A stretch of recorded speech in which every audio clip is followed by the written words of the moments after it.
Hello everyone, we are back with our story, I Survived the Attacks of September 11, 2001. We are on Chapter 5. Tuesday, September 11, 2001, 8:15 a.m., New York City, New York. Lucas had made this trip so many times with Dad, he knew it by heart. The train to Penn Station, the subway to the Canal Street. When he got out of the subway, he looked up and found his landmark. The two silver buildings jutting into the sky. The Twin Towers of the World Trade Center. The World Trade Center was 9 blocks south of the fire station, and so he just followed his view of the towers until he hit the right street. As Lucas walked, he thought of the last time he and Dad visited the Trade Center. They'd gotten there early before the observation deck was open, but the guard noticed Dad's FDNY hat and let them go by. They had the place to themselves. The view from the 110th floor was like looking down on Manhattan from a cloud. The whole island stretched out in front of them. The building below looked like toys. The rivers like trickling streams. The cars and trucks looked smaller than the models Lucas and Dad built in the basement. They stood there, just Dad and Lucas alone on the top of the world. That was right before the warehouse fire, only 2 years before now. It seemed like a very long time ago. When Lucas got to the firehouse, the garage door was open, and there, right next to the Seagrave, was Uncle Benny. He glanced up and gave a offhand smile, obviously thinking that Lucas was with a neighborhood kid hoping to get a peek at the truck. But then Uncle Benny looked at Lucas again. "Hey, you," he said with a surprised grin, striding over. He pulled Lucas into the garage. Lucas breathed in a familiar smell of diesel fuel and sweat. He had always loved the sight of all the guys' black bunker coats hanging on the walls and the pants already tucked into the big black boots.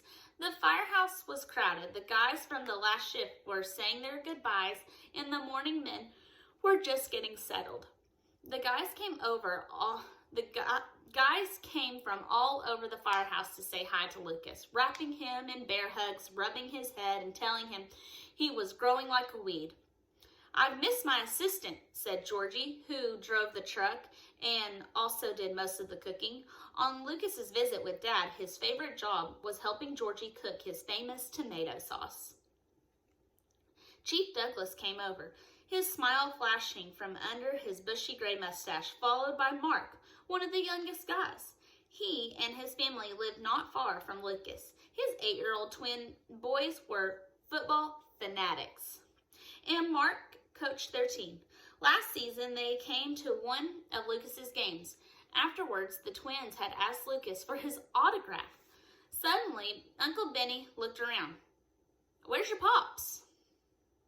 he said. He's already done at the Rock." Lucas shook his head. "Your mom brought you?" Uncle Benny said. Lucas shook his head again. Uncle Benny eyed Lucas, and his smile faded. "You okay?" he said softly. Lucas didn't answer. Uncle Benny looked at Georgie, who gave him a nod. "Cover me, will you guys?" Uncle Benny asked. "I'll be back in a few." Uncle Benny led Lucas outside, and they started walking. "This is some kind of day, isn't it?" he said, squinting up at the bright blue sky. Neither of them said anything more, until finally Lucas came out with it. "Mom and Dad are making me quit football," he said, "because of my concussions." Lucas watched Benny's face, waiting for his eyebrows to mash together in anger, for his cheeks to burn furious red. But Uncle Benny just nodded. Then he looked at Lucas. "I've been worried about you, kiddo," he said. "You've got yourself a darn good brain. I don't want you to end up like poor Stan Walsh." And then it suddenly hit Lucas.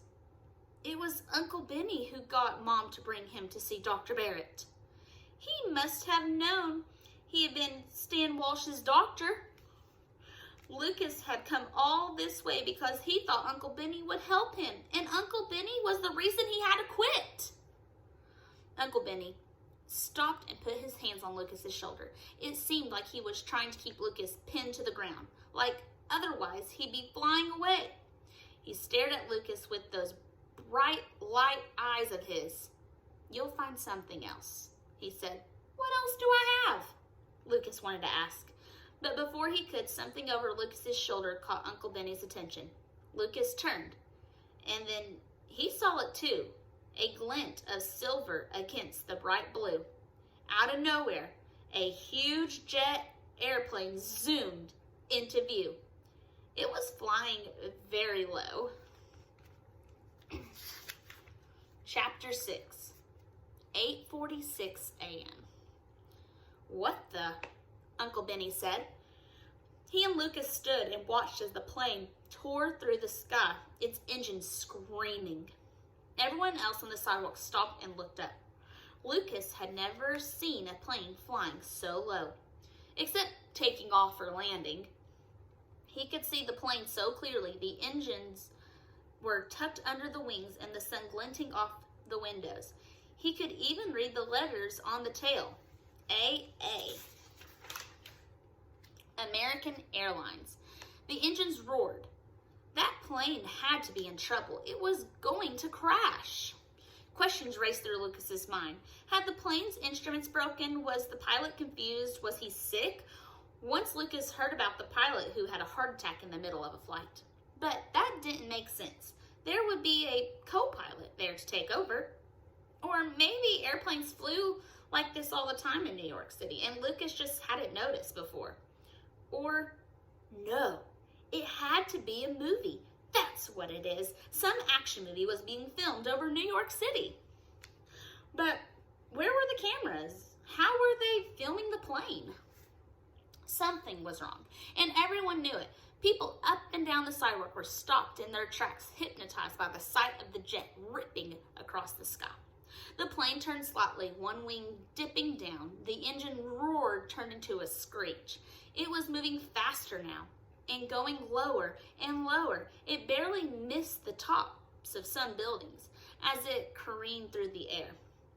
But just ahead, two buildings stood taller than the rest, the Twin Towers. The plane was heading right for one of the towers. "Turn!" Lucas wanted to scream. "Pull up!" But it didn't turn, and suddenly the plane plunged like a knife into the side of one of the buildings. For a split second, Lucas waited for the plane to reappear on the other side to keep flying, as though nothing had happened. But then, kaboom! A gigantic fireball, orange and black, exploded out of the side of the building. Lucas jumped back in horror. All around him, people screamed. Black, fiery smoke gushed out of the huge gash of the building's side, billowing into the sky. Lucas turned away. He couldn't look anymore. He looked at Uncle Benny instead. Uncle Benny was already shouting into his phone. "Call dispatch. A plane just crashed into the World Trade Center. This is a 1060. Yes, a 1060. 1060 was the worst kind of alarm. And that's when it hit Lucas. There had to be hundreds of people trapped in that tower. And no matter how dangerous it was, firefighters like Dad and Uncle Benny were going to try to save them. And that is the end of chapter 6, and that is where we're stopping today. Thanks for listening.